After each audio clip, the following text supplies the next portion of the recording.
लोगों को लगता है कि रनिंग करने के लिए बस उठो, जूते पहनो और दौड़ पड़ो। अक्सर लोग इसी तरह से रनिंग करते हैं और कुछ समय के बाद उनके लिए तकलीफ पैदा होने लग जाती है। इसकी वजह रनिंग करने के सही तरीके के बारे में जानकारी न होना होता है। दरअसल रनिंग करना एक साइंस है। जिस तरह क्रिकेट में टेक्निक अच्छी होने पर बल्लेबाज बिना दिक्कत के लंबी लंबी पारियां खेल सकता है, उसी तरह सही तरीके से की गई रनिंग की वजह से आप लंबा दौड़ सकते हैं, जिससे स्टेमिना भी बढ़ेगा। स्टेमिना जितना ज्यादा होगा उतनी ही देर तक दौड़ने के चांस रहेंगे।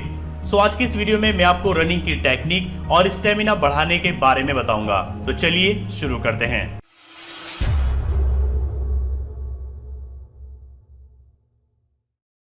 पहले हम बात करते हैं रनिंग करने का सही तरीका क्या है। नंबर फर्स्ट, सिर की पोजीशन।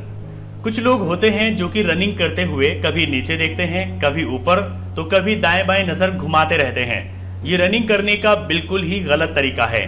रनिंग करते समय हमारा सिर एकदम सामने की तरफ होना चाहिए। अगर सिर नीचे या ऊपर की तरफ झुका रहेगा तो गर्दन की मांसपेशियों में खिंचाव आ सकता है। आप गर्दन को ऊपर नीचे करके इसे आजमा सकते हैं, जिससे आपकी समझ में आ जाएगा कि मैं क्या कहना चाहता हूँ। भागते वक्त न तो ज्यादा आगे की तरफ झुके और न ही पीछे की तरफ। कोशिश करिए कि आपका शरीर रनिंग के वक्त थोड़ा सा आगे की ओर झुका रहे। नंबर सेकेंड, हाथों की पोजीशन। रनिंग में हाथों की मूवमेंट का बहुत बड़ा योगदान होता है। हाथ अगर सही पोजीशन में रहे तो एक सही टेक्निक की वजह से आपकी स्पीड में काफी इजाफा हो सकता है।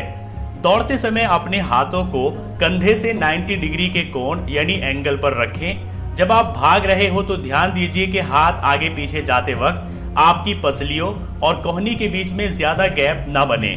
हाथों को ऐसी मूवमेंट में ना रखें कि दायां हाथ बाएं हाथ की तरफ जा रहा हो। भागते वक्त अपनी दोनों हथेलियां या मुट्ठी कुल्हे से ठोड़ी तक आती जाती रहे। इससे आपको मोमेंटम मिलेगा और स्पीड बढ़ेगी। नंबर थर्ड, पैरों की लैंडिंग। ये रनिंग करने का सबसे अहम पहलू माना जा सकता है। ज्यादातर लोगों का रनिंग को लेकर सवाल होता है कि पैर लैंड कराते वक्त पंजों के बल लैंडिंग होनी चाहिए या फिर हील के बल। अक्सर लोग रनिंग करते वक्त पहले हील को जमीन से छूते हैं और फिर उनके पंजे नीचे आते हैं। ये बिल्कुल ही गलत है। हील जमीन पर पहले छूने की वजह से शरीर का सारा भार टखनों के जरिए होता हुआ घुटनों तक आएगा। अगर हम लंबे समय तक इसी तरह से रनिंग करते रहे तो घुटनों में परेशानी आ सकती है। ऐसा ही पंजों की सबसे पहले लैंडिंग कराने पर हो सकता है। इसलिए आप ये कोशिश करिए कि आपका पैर एकदम सीधा जमीन पर लैंड हो। इसकी वजह से शरीर के सभी हिस्सों पर बराबर दबाव पड़ेगा और कोई परेशानी नहीं आएगी। इसके साथ ही सीमेंटेड रोड पर दौड़ने से आपको परहेज करना चाहिए। अब बात आती है पानी पीने और सांस लेने की। दौड़ने से 5-10 मिनट पहले आप थोड़ा पानी अपने हिसाब से पी सकते हैं, लेकिन आपको दौड़ने से पहले ज्यादा पानी नहीं पीना चाहिए। अगर आप ज्यादा पानी पीते हैं तो आपको दौड़ते समय पेट में दर्द हो सकता है। इसके साथ ही आप दिन भर भरपूर पानी पीजिए, क्योंकि दौड़ते समय शरीर में काफी सारा पानी पसीने के रूप में बह जाता है। रही बात सांस लेने की, तो कई लोग पूछते हैं कि क्या दौड़ते समय मुंह से सांस लेना चाहिए या नहीं। तो मैं आपको बता दूं कि दौड़ते समय कभी भी मुंह से सांस नहीं लेना चाहिए। दौड़ते समय आपको लंबी और गहरी सांस लेनी चाहिए।